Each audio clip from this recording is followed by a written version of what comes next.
से कहती है कि थोड़ा पता न चले तो बाबू के घर में खाई से मतलब बाबू के होटल में खाई से आज से हम अपने होटल में खाएंगे आज से टमाटर से आती है और भी हमारे बीच में है रिया जी। अच्छा फील हुआ और मेरा यही रहेगा कि हम आज से पढ़ाई भी करें और आज से बिजनेस को भी लेके चले। अच्छा लगा। घर में मम्मी वैसे उतना सामान देती नहीं जितना यहाँ पे सामान मिला है।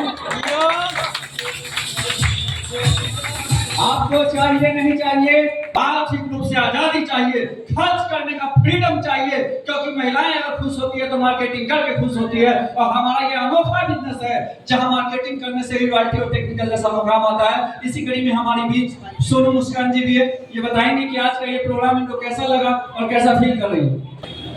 आज हमको आकर बहुत अच्छा फील हुआ और हम लोग आपसे ये कहना चाहेंगे आप लोग भी आरसीएम में जुड़े और आगे बढ़ते रहे।